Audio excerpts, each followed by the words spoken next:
O Senhor esteja convosco. Ele está no meio de nós. Proclamação do Evangelho de Jesus Cristo segundo Lucas. Glória a vós, Senhor. Naquele tempo, enquanto Jesus falava, um fariseu convidou-o para jantar com ele. Jesus entrou e pôs-se à mesa. O fariseu ficou admirado ao ver que Jesus não tivesse lavado as mãos antes da refeição. O Senhor disse ao fariseu: Vós, fariseus, limpais o copo e o prato por fora, mas o vosso interior está cheio de roubos e maldades. Insensatos! Aquele que fez o exterior não fez também o interior? Antes, dai esmola do que vós possuís, e tudo ficará puro para vós. Palavra da salvação. Glória a vós, Senhor. Queridos irmãos e irmãs, celebramos hoje a terça-feira da 28ª semana do tempo comum. No evangelho de hoje, Jesus, ele humilha um fariseu. Pode nos parecer um pouco forte falar que Jesus está humilhando uma pessoa, sendo que Jesus é um Deus de amor, é um Deus de misericórdia. Mas a questão é que muitas vezes o nosso orgulho, a nossa soberba são tantas que nos cegam, e a única opção que nós damos para Deus nos converter é justamente o caminho da humilhação. Quantas pessoas que Deus tem que permitir a humilhação para que aquela pessoa caia em si e se converta? É o que nosso Senhor faz no Evangelho de hoje. Mas é por amor, é por caridade que Ele faz esta humilhação.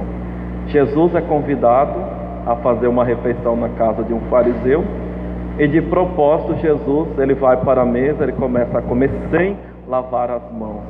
E por aí já começou a confusão, porque lavar as mãos fazia parte de um dos ritos antigos dos judeus. Então Jesus não fez isso, aquele fariseu ficou indignado. Então Jesus diz para ele: Vós, fariseus, limpais o copo e o prato por fora, mas o vosso interior está cheio de roubos e maldades. Insensatos! A palavra hipocrisia, ela vem do grego. Hipocrités significa aquele que vive a partir de uma máscara. É um personagem que faz um teatro. Muitos de nós nos encontramos nessa situação.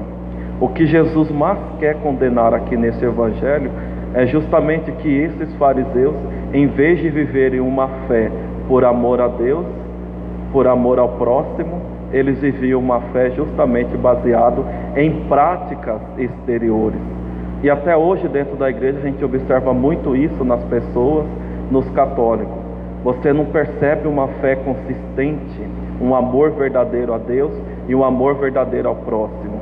O que você observa é muita aparência, o cuidado com que o outro vai pensar de mim, o cuidado com que o padre vai pensar de mim, em querer agradar o padre, fazer todo um jogo de cintura, e depois por trás começa a falar mal do padre, e as pessoas pensam que a gente não percebe, É até engraçado, eu começo a rir, vocês me perdoem. É um que está lá na frente do outro, depois está lá criticando o outro. Então nós percebemos que existe uma falta de amor muito grande, justamente porque são pessoas hipócritas. A hipocrisia é uma doença espiritual e nós precisamos combatê-la dentro do nosso coração. Diante de Deus, diante do nosso próximo, nós precisamos ser verdadeiros. Precisamos ser aquilo que Deus quer que nós sejamos, não aquilo que nós somos tentados a ser. Eu, por exemplo, prefiro mais uma pessoa sincera do que uma pessoa falsa. Prefiro mais uma pessoa que me fale a verdade do meu comportamento, daquilo que eu faço, do que uma pessoa falsa. Mas enfim, Jesus em outro momento ele vai dizer para os fariseus: é de vós que o profeta Isaías dizia: esse povo me honra com os lábios, mas os seus corações estão longe de mim. Então quantas vezes nós honramos a Deus apenas com os nossos lábios, apenas com as nossas práticas, mas o nosso coração está longe. Uma coisa que eu já percebi também, Quando as pessoas, por falta de formação, elas questionam o padre: padre, por que o senhor não fez assim, não fez assado? O famoso ditado, né? Quer ensinar o padre a rezar missa, quer ensinar o que o padre deve fazer. Aqui está um exemplo daquelas pessoas que não buscam a fé por amor, mas a sua fé está baseada nas práticas.